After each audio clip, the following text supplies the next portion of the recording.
ఈరోజు కథ నిజం. నచ్చితే లైక్ చేయండి, షేర్ చేయండి, సబ్స్క్రైబ్ చేయండి. ఈసారి ఎలాగైనా సునంద దగ్గరికి రావాలి. మీరు వచ్చేయ్ అంటూ పాట పాడకండి.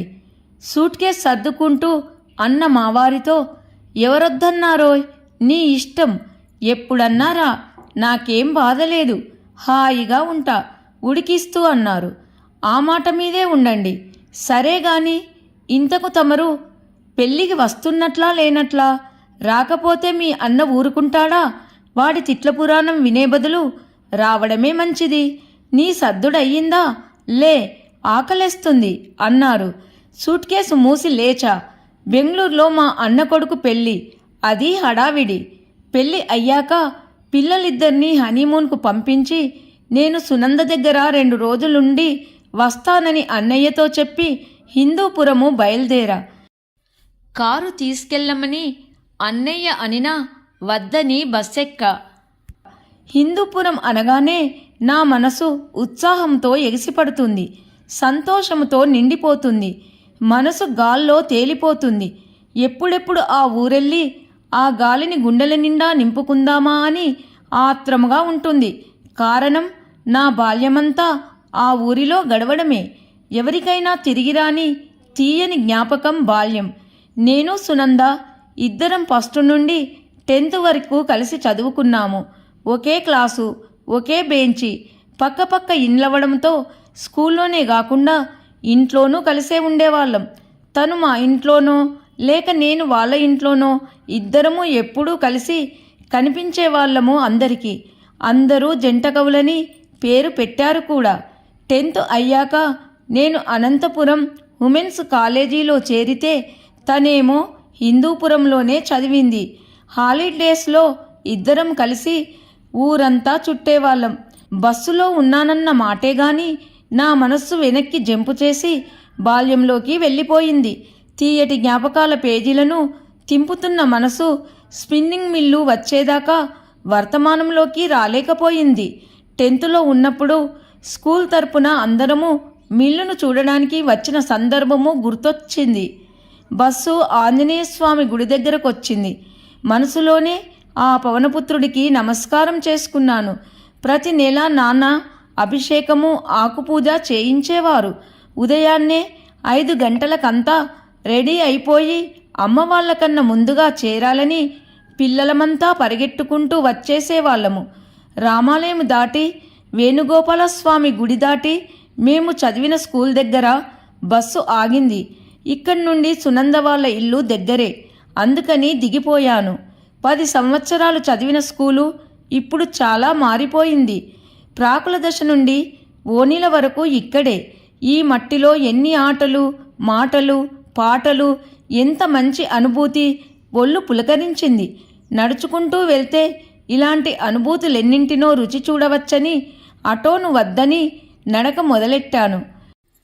వేణుగోపాలస్వామి గుడి. స్కూలు ఎగ్గొట్టి నేను, సునంద, ఇంకా కొందరు ఈ గుడిలో పూజారి పెట్టిన ప్రసాదం తిని ఆడిన ఆటలు, స్కూలు ఎగగొట్టినందుకు పెద్దలతో తిన్న చివాట్లు, దెబ్బలు ఇప్పుడే జరిగినట్లు ఉంది. నిజముగా కాలం మళ్ళీ వెనక్కి వెళ్తే ఎంత బాగుంటుంది. పుస్తకాల సంచి తగిలించుకొని పరుగు పరుగున బడికెళ్ళిన రోజులు. కాస్త పెద్దయ్యాక పుస్తకాల బొత్తి గుండెల కానించి పట్టుకొని అందరూ నన్నే గమనిస్తున్నట్టు వయ్యారపు నడకలు. నడిచిన ఆ రోజుల్లో, నడిచిన రోడ్డుపై నేడు నా పాదాలు ఆనాటి స్పర్శను అనుభవిస్తున్నాయి. దూరంగా సునంద కాంపౌండ్ వాలు కనబడుతుంది. ఏ మార్పు లేక ఇల్లు అలాగే ఉంది. కొత్తగా రంగులు వేశారేమో, మెరుస్తుంది.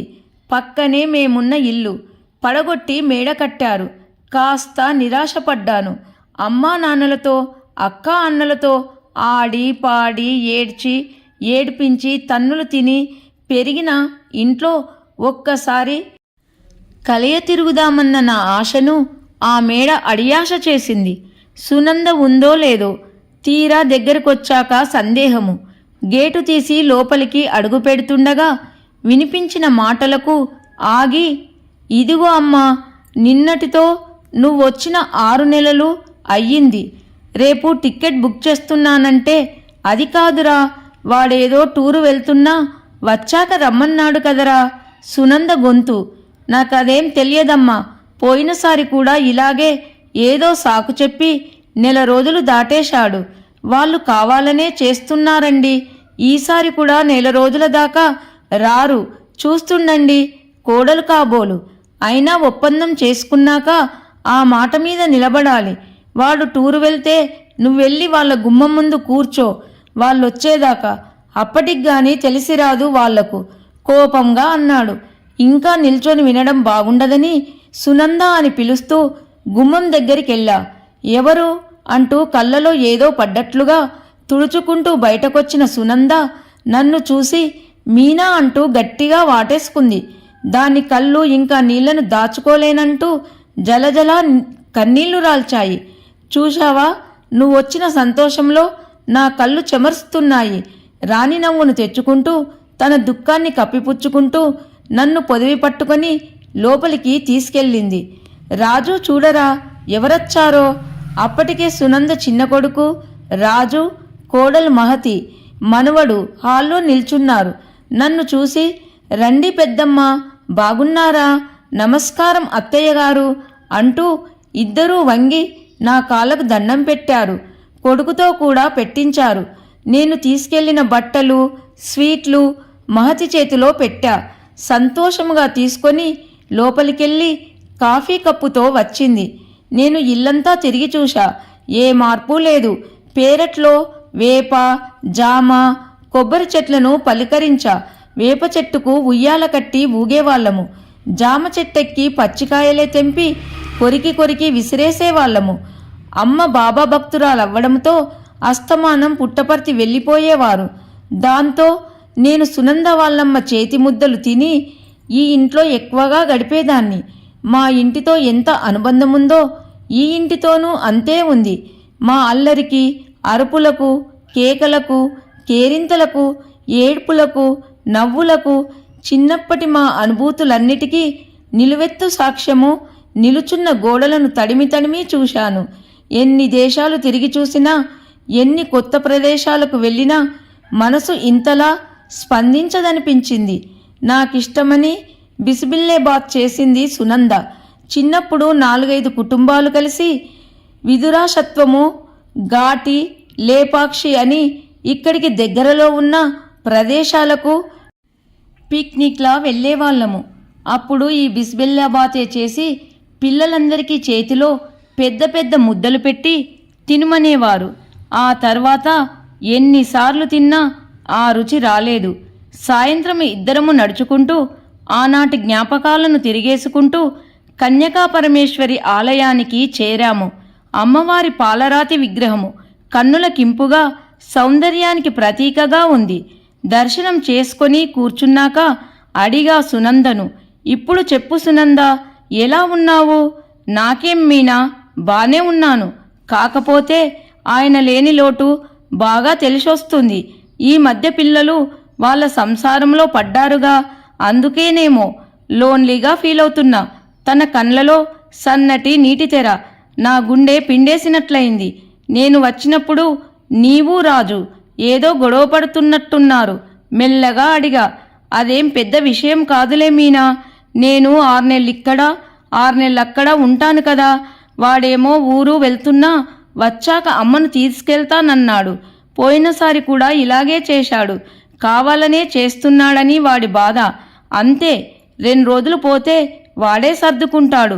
తేలిగ్గా తీసుకున్నట్టు చెప్పినా దాని గొంతులో దుఃఖము దాచలేకపోయింది. నేను దాన్ని పొడిగించకుండా మరొక్కసారి అమ్మవారికి దండం పెట్టుకొని ఇంటికి వచ్చేశాము. సునంద 2 కొడుకుల మధ్య ఫుట్బాల్లా తిరుగుతూ వాళ్ళ దయాదాక్షిణ్యాల మధ్య బ్రతుకు ఈడిస్తుందనుకుంటుంటేనే మనసంతా బాధతో నిండిపోయింది. వాళ్ళాయన దాన్ని ఎంతో అపురూపంగా చూసేవారు. ఇప్పుడిలా బాధపడుతుంది. నా మనసు విలవిలలాడుతోంది. ఏం చేయాలి? రాత్రి భోజనాలయ్యాక డాబా మీద చేరాము. మళ్ళీ పాత రోజుల జ్ఞాపకాలు. అప్పుడు వరుసగా పరుపులు పరిచి తెల్లటి చలువ దుప్పట్లు పరిచేవాళ్ళు అమ్మవాళ్ళు. వాటిపై దూకి పొర్లి పొర్లి ఆడుకుంటూ ఆకాశంలో నక్షత్రాల్ని లెక్క పెడుతూ నిద్రపోయేవాళ్ళము.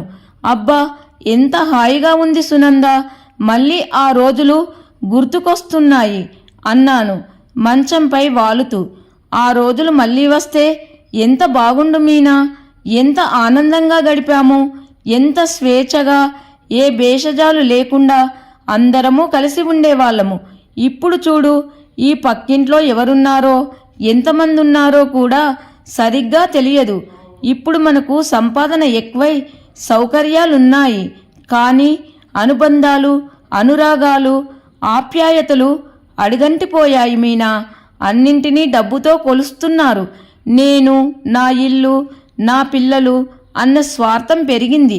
మనిషిలో స్వార్థం అంటే గుర్తొచ్చింది. సునంద, రాజుకు తన పుట్టు గురించి తెలుసా? చాచా తెలియదు.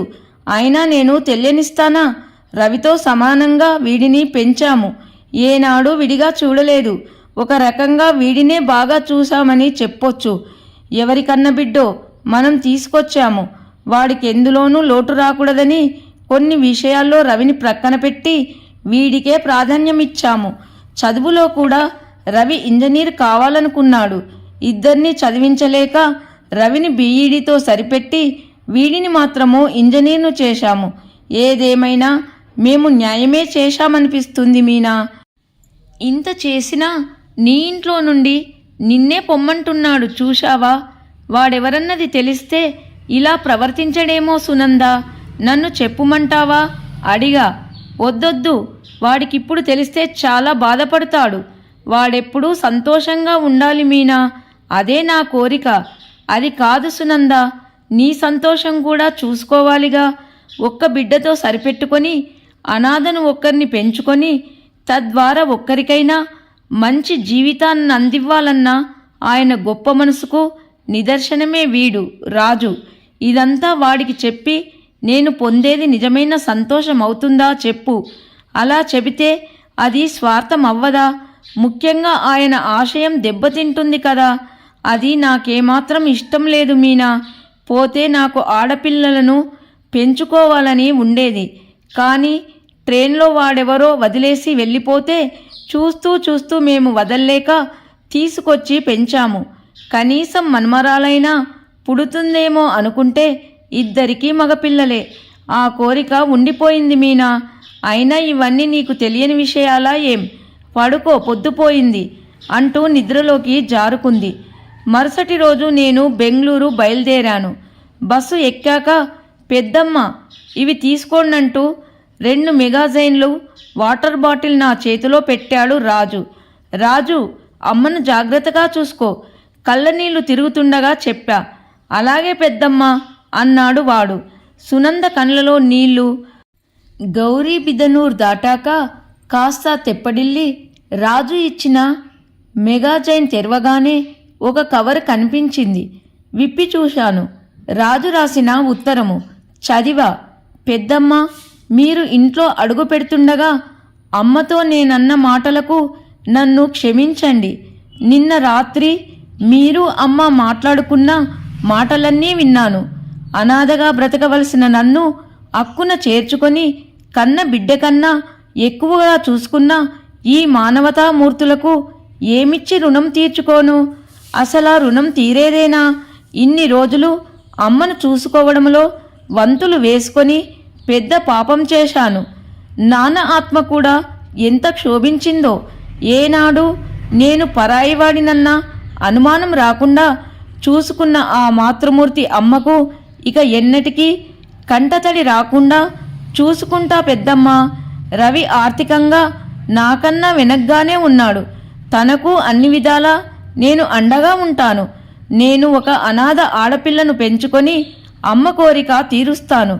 ఇక మీరు మీ స్నేహితురాలి గురించి మీరేం బెంగపడకండి. మీరు వచ్చి నా కళ్ళు తెరిపించినందుకు చాలా చాలా థ్యాంక్స్.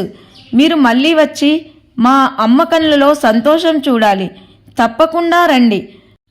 కృతజ్ఞతలతో రాజు వాడి పుట్టుక గురించి తెలియజేయాలనే ఉద్దేశంతోనే రాత్రి వాడిని డాబా మీదకు రమ్మని, వాడు వచ్చే టైముకు సునందతో వాడి గురించి అన్ని విషయాలు చెప్పించానన్న సంగతి నాకు మాత్రమే తెలుసు. నిజం వాడికి తెలియకూడదనుకుంది సునంద. ఏదేమైనా సునంద సంతోషమే నాకు ముఖ్యం. అది నెరవేరింది, అంతే చాలు. స్నేహితురాలికి న్యాయం చేశానన్న తృప్తితో నా మనసు నిండిపోయింది. ఈ వీడియో కనుక మీకు నచ్చినట్లయితే లైక్ చేయండి, షేర్ చేయండి, సబ్స్క్రైబ్ చేయండి. అందరికీ ధన్యవాదములు.